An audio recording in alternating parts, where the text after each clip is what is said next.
Ouais, salut Aliénor. Donc le son. Le son, définition du son. Donc c'est un effet sonore, pas forcément musical. Il peut être distingué en deux catégories. La première chose, c'est que en fait, ça peut être un bruit ou un son musical. Tout dépend comment on entend les choses. Ça dépend aussi tout simplement, on peut le définir comme ça, de l'analyse de l'oreille et ce qu'elle a envie d'apprécier, quoi, tout simplement, parce que c'est désagréable tout simplement quand c'est perçu comme un bruit au niveau de l'oreille et agréable quand c'est joli. Donc qu'est-ce qui fait cette différence entre le désagréable et le côté joli? On n'y pense pas forcément parce que la musique, vu que là on parle de musique, c'est une sorte de flou artistique, mais c'est pas du tout un flou artistique. La musique, ça répond à une mathématique digne d'intellectuels, enfin de gens qui avaient un cerveau comme à l'époque, que ça soit Bach, que ça soit Rameau. Tu peux retenir Rameau, R-A, je crois que c'est M-E-A-U. Ça fait partie en fait des marques de piano, les vieux pianos. Je sais pas si t'as déjà vu ça chez une mamie.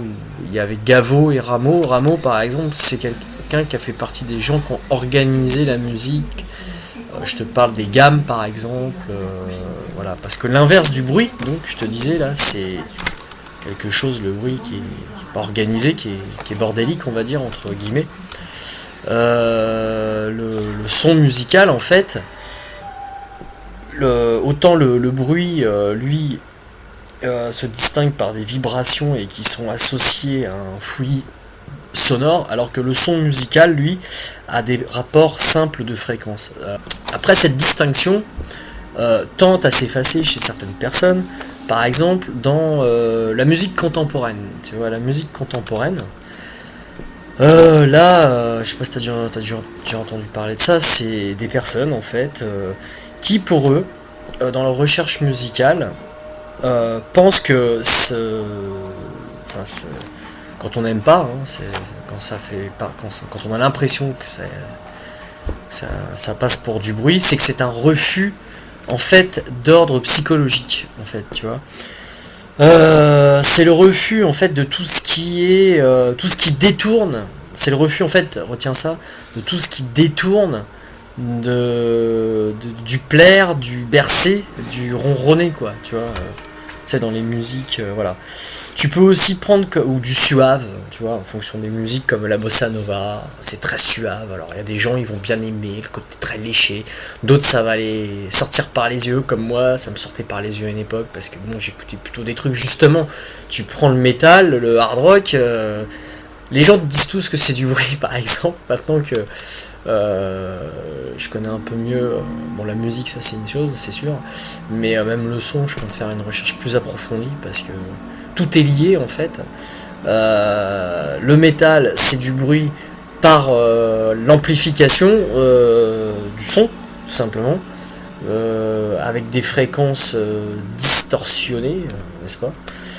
Donc c'est la disto, tout ça, le volume, forcément, parce qu'on va y venir après, fréquence, volume, amplitude et tout ça, quoi.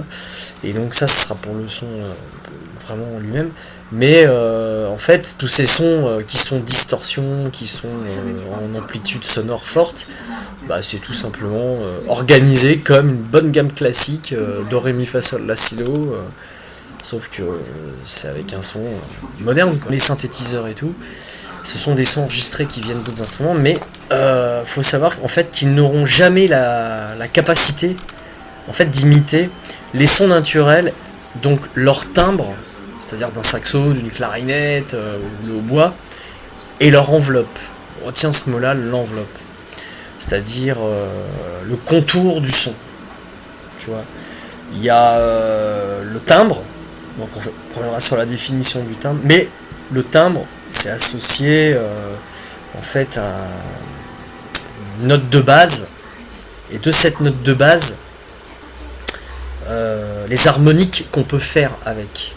C'est-à-dire, je te donne un exemple, je fais do, c'est ma voix, do, ça c'est l'harmonique, c'est l'octave. Donc j'ai déclenché en fait une octave de la base.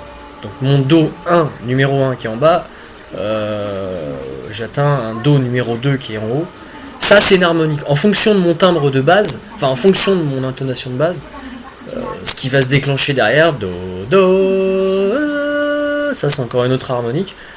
C'est ce qu'on appelle le timbre, parce que c'est ce qui se dégage de ma voix, quoi. Donc que ça soit la première, la deuxième ou la troisième, c'est le timbre. L'enveloppe c'est autre chose, c'est plus le contour, mais ça c'est plus l'ingé son, c'est moins mon domaine, quoi. Mais l'enveloppe c'est le contour du son. Voilà, il y a ce qu'il y a au milieu, puis le spectre sonore, on va dire. Voilà. Même les plus perfectionnés des synthétiseurs, même qui garantissent un très bon son aux musiciens, sera toujours figé dans l'appareil et donc impossible de le développer. Voilà. Donc c'est la machine, ça. Tu peux pas le développer. La seule chose que tu peux faire pour développer un son, c'est que ça vienne de ton corps, que ce soit la voix ou que ça soit la mécanique de l'instrument. Parce que une fois que la mécanique, la barrière technique tombe, c'est place à la musique et à ton expression personnelle, ce que tu vas donner avec tes tripes, ton esprit, la langue, les mains, quel que soit l'instrument. Ça vient de ton corps, donc c'est un peu la continuité de toi, mais de façon sonore. Voilà. Donc, voilà, quoi. Donc le son, tout ça pour dire que bah, c'est perso, c'est l'identité du musicien, voilà, en conclusion, et non l'instrument, même évidemment s'il y contribue.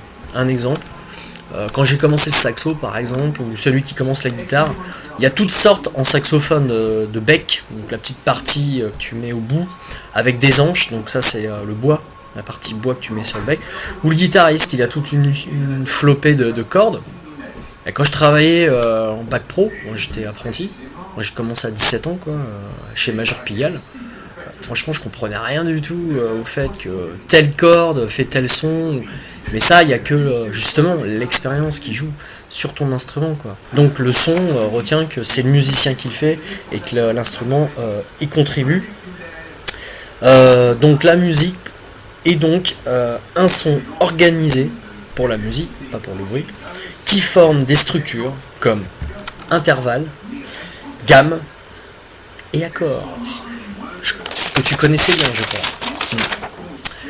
Donc le son, pour finir sur la musique, est un matériel musical, matière de la musique donc qui provoque un pouvoir émotionnel. Et pour qu'il provoque ce pouvoir émotionnel, donc, c'est par l'organisation de ses sonorités. Voilà, parce que des sons, tu peux en trouver n'importe où, un bruit de voiture, un bruit d'annonce à l'aéroport, voilà, mais si c'est fait n'importe comment, c'est pas musical et c'est pas beau, et sauf si on est dans la prise de tête, tu vois, ou la recherche, ça c'est les intellos, mais souvent le pouvoir émotionnel, excusez-moi, je me gratte le nez, mais juste au-dessus, ouais, c'est un pouvoir émotionnel que tu retrouveras pas dans les horreurs contemporaines, parce que moi j'ai toujours trouvé ça chiant, et même quand tu connais la musique, tu connais la technique, tu vas voir un peu, puis tu reviens, parce que c'est pour... voilà, je préfère la vraie musique qui provoque une véritable émotion. Moi c'est ça, c'est là-dessus que j'ai été marqué, surtout en musique, quoi. Pas dans l'intellectualisme. Donc voilà.